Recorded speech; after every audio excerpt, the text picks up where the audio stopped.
মুন্ডু আমি একদম ধর থেকে আলাদা করে দেব। তোর কি সাহস আছে ওকে মারার? তুই কোথা থেকে বলছিস? তোমাকে বলছি আমি। আমরা কেন? এটাই করে দেখাবো। তুই কোথা থেকে বলছিস? তোমাকে বলছি, তুমি কে? তুমি হিরণ্ময় গোস্বামী মহারাজকে তুমি হুমকি দিচ্ছ কেন? হিরণ্ময় গোস্বামীকে বলো ও যেন হরি হরে কি যেন বলে তোদের, হরিবোল যেন জপ করে। ও মুসলমানের পিছনে লাগছে না। ওর ওর মুন্ডু আমি একদম ধর থেকে আলাদা করে দেব। তোর কি সাহস আছে ওকে মারার? তুই কোথা থেকে বলছিস? আমি বলছি ও কি করেছে তোমাকে? উনি কি আমাদের করলো? সাহসের বিষয়ে ও তোর তো কোনো শুনে, ধারণা নাই। শুনো আমাদের শুনো সাহসের বিষয়ে শুনো ভাই, তোমার ধর্ম নিয়ে তুমি থাকো, ওনার ধর্ম নিয়ে উনি থাকে, উনি তো তোমাকে কোনো কিছু বলছে না। উনি ধর্ম প্রচার করছে, তুমি ওনাকে এভাবে হোয়াটসঅ্যাপে কেন হুমকি দিচ্ছ ভাই? সে সে ইসলাম ধর্ম নিয়ে কি বলেছে, কি কটূক্তি করতেছে, তাকে এই সব আটকাতে বলো, নইলে কিন্তু ওর একদম মানে আমাদের বিষয়ে তোমরা হয়তো জানো না আমরা কি করতে পারি। খুব এই ধমকি অন্যকে দিও, দেখাবো আমি। ধমকি অন্য কাউকে দিও, মনে রাখবে আমরা রামের বংশধর, আমরা রামের সন্তান। আমি শ্রী হিরণ্ময় গোস্বামী মহারাজের শিষ্য বলছি আমি। আর তুমি কি করবে? তোমার সাহসে কতটুকু বা আছে ওনাকে কিছু করার? ওনার সামনে যাবার পর্যন্ত তোমার যোগ্যতা আছে নাকি? উনি রামের বাচ্চা, মনে রাখবে উনি রামের বাচ্চা, উনি রামের সন্তান, উনি রামের সন্তান। উনাকে তুই কিছু করতে পারবি না, আমি বলে দিছিলাম। আরে কথা শোনো আমার, ওর ওর দর থেকে একদম মাথা আলাদা হয়ে যাবে। তোর কি সাহস আছে? তুই তো আস, তুই আলাদা হয়ে গেছে। তুই আস না, তুই ইন্ডিয়ার মধ্যে আস, তুই ভারতে এসে করে দেখা যা। তুমি কি ইন্ডিয়া থেকে বলছো? হ্যাঁ, আমি ইন্ডিয়া থেকে বলছি। কিছু করতে পারবে না? না বাংলাদেশ থেকে? না বাংলাদেশ থেকে। আমি ইন্ডিয়া থেকে বলছি। কিছু বাংলাদেশ থেকে হলে আগে তোর ধরটা আলাদা করে দেবো। আরে তুই আস না, তোর সাহস থাকলে আস। উনাকে মোবাইল কেন হুমকি দিচ্ছে? সামনে আস তুই। আমরা তো সামনেই যাবো। আস না তুই। আরে ওনাকে তুই আটকে রাখতে পারবি না। উনি কে তুই জানিস? হ্যাঁ, আরে কতবার হামলা করেছিস? তিনবার হামলা করেছিস। শুন, তিনবার হামলা করেছিস, কিছু করতে পারলি তুই? এবারে উনি গেল, উনার উপরে রামের আমাদের বিষয়ে তোর কোনো ধারণা নাই। আরে তোর বিষয়ে আমার ধারণা দরকার নেই। আমরা কি করতে পারি? ধর্ম এই হিরণ্ময়কে দিয়ে আমরা শুরু করব। হ্যাঁ করবি? আর তোর বাবার সাহস আছে নাকি? হ্যাঁ, তারপরে হচ্ছে যোগীনাথের উপর টার্গেট আছে। আরে তুই আস, তুই তোর সাহস থাকলে উত্তরপ্রদেশে এসে দেখা। তোর যদি সাহস থাকে তুই উত্তরপ্রদেশে এসে দেখা মেরে তোদের লীলা সাঙ্গ করে দেব আমরা। আরে আস না তুই, খুব সাবধানে থাকতে বলিস। আরে তুই সাবধানে থাকিস, তোর কি হবে তুই এটা ভাব প্রথম। আর তুই কি করতে পারবি? হেসে লাভ নাই। আরে আমরা সনাতনী, আরে তোর মতন আমরা মির্জাপন নয়, বুঝেছিস? হ্যাঁ, তুই কাকে আমাদের বিষয়ে ধারণা নেই তোর। যদি আরে বাচ্চা মানুষ, তুই অনেক বাচ্চা, তোর ছবি দেখলাম, তুই অনেক বাচ্চা শিশু।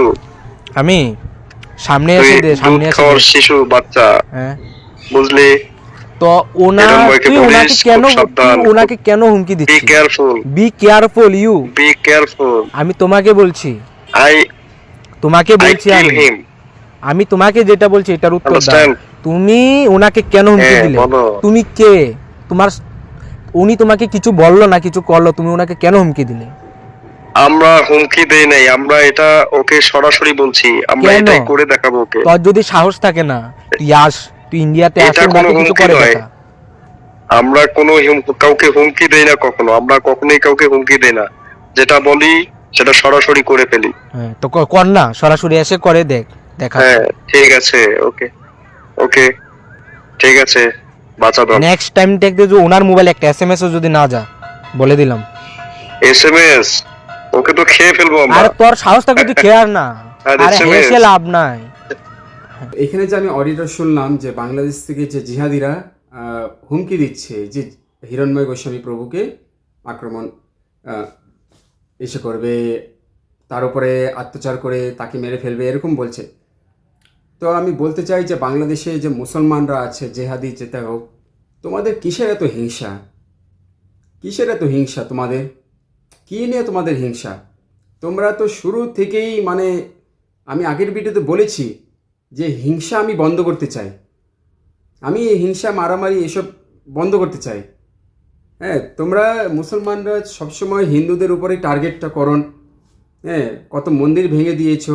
সেই মুঘল থেকে নিয়ে, হ্যাঁ, মুঘল রাজ্য যখন ছিল অরঙ্গজেব, হ্যাঁ, মুঘল রাজ্য মুসলিম, নিজের বাবাকে পর্যন্ত ছাড়েনি। হিংসার এত হিংসা, তারপরে শিবাজী মহারাজ তার ছেলের প্রতি যে হিংসা, তো তোমরা হচ্ছে তাদের বংশধর। যদি বংশধর, ইসলাম ধর্ম কোনো পুরানো ধর্ম নয়, পুরনো ধর্ম হচ্ছে সনাতন ধর্ম। এটা তোমরা জানো, এটা তোমরা মানতে চাও না। তোমরা সবসময় হিংসা ছড়াচ্ছ। এরকমভাবে তোমরা যদি হুমকি দিচ্ছ যে এরকমভাবে করবে তোমরা, হ্যাঁ, আমাদের দেশে বাংলাদেশে, তো এরকম হুমকি দিয়ে তোমার কি লাভ হবে বলেন? কি এসব করলে কি মানে জীবনে সুখ শান্তি আসবে? জীবনে সুখ শান্তি আসবে কিভাবে? ওই জিনিসটা চিন্তা করতে হবে। হিংসা করে আর কত হিংসা ছড়াবেন? এমনিতে দেশের মধ্যে এত হিংসা হচ্ছে, কত হিংসা ছড়াবে? এবার পশ্চিমবঙ্গে বাঁচাতে গেলে নেতা বদলাতে হবে। নেতা যদি হিন্দু হয়ে, হ্যাঁ, ডাইনি বুড়ি যদি হিন্দু পরিবারে জন্ম হয়েছে, আর কার সঙ্গ নিচ্ছে? মুসলিমদের সঙ্গ নিচ্ছে। তো আমরা যদি আমাদের চোখের সামনে যদি এরকম হচ্ছে, তো কে হচ্ছে দায়ী? মানে কে হচ্ছে দায়ী তার জন্য? আমরা হচ্ছে দায়ী, আমরা হিন্দুরা হচ্ছে দায়ী। কিন্তু আমাদেরকে বুঝতে হবে এখন কী করতে হবে। এখন কী হচ্ছে, মন্ত্রীকে সহায়তা হবে, তাহলে দেশটা টিকে থাকবে। তো বাংলাদেশ বা ভারতে মুসলমানরা কিসের এত হিংসা? তোমরা শুরু থেকে আমাদেরকে আক্রমণ করছো, তোমরা পুরো দেশটা দখল করে নিতে চাও। তো এত হিংসা কোথা থেকে আসে তোমাদের? তোমরা জানো যে গৌ মাতা হচ্ছে আমাদের পূজনীয়, আমাদের মা। তোমরা তাদেরকে ইচ্ছা করে তাদেরকে হত্যা করছো, ইচ্ছা করে বিক্রি করছো। একটু চিন্তা করো যে হিংসাতে কি দুনিয়া চলবে? হিংসা করে তুমি পুরো দেশটাকে দখল করে কতদিন সুখী থাকবে তুমি? কতদিন? একটু চিন্তা ভাবনা করো। একটু তোমাদের যে চেতনা, এত আসরিক চেতনা হলে কিভাবে? আসরিক চেতনা বন্ধ করতে হবে। দেশের ভালো চিন্তা করে, তাই হিংসা করে কী লাভ? এখানে যে ধমকি দিচ্ছে, এখানে তো হুমকি দিচ্ছে, এটা কি ঠিক বলেন? এটা কি মানে বুদ্ধিমানের কাজ হলো? কলিযুগটা মানে কলিযুগের মা বাবা হচ্ছে ক্রোধ আর হিংসা। এই ক্রোধ আর হিংসা থেকে বাঁচতে হবে, এই ক্রোধ আর হিংসাকে বন্ধ করতে হবে। ক্রোধ আর হিংসাটা সারা জীবন থাকবে, এটা বন্ধ করা যতক্ষণ পর্যন্ত যাবে না ততক্ষণ পর্যন্ত মানে দেশে শান্তি আসবে না। তো দেশের মুসলমানরা একটু আপনারা বুঝুন, আপনারা অনেক ভুল করছেন, অনেক অত্যাচার করছেন। আপনারা বিনা কারণে হিন্দুদের উপর অত্যাচার করছেন, এটা আপনাদেরকে আপনার ভুল মানতে হবে। হিন্দুরা কিন্তু কখনো কিন্তু আপনার উপর অত্যাচার করেনি, কখনো অত্যাচার করেনি, কোনো মসজিদ ভাঙেনি। কিন্তু আপনারা শুরু থেকে অত্যাচার করছেন, সেই বাবরের রাজ্য থেকে। হ্যাঁ, কত মন্দির ভেঙে দিয়েছে অরঙ্গজেব, কত মন্দির ভেঙেছে তার বংশধর। আপনারা আজও পর্যন্ত আমাদের দেবদেবীর মন্দির ভাঙছেন, দেবদেবীর উপরে হাত উঠাচ্ছেন, আমাদের হিন্দু ভাই বোনদের উপর আপনারা মানে কষ্ট পচিয়েছেন। আপনার ভুল মানতেই হবে। আপনারা নিজের ভুল মানবেন না আর নিজের দাদাগিরি করবেন, তাহলে কিভাবে দেশ চলবে?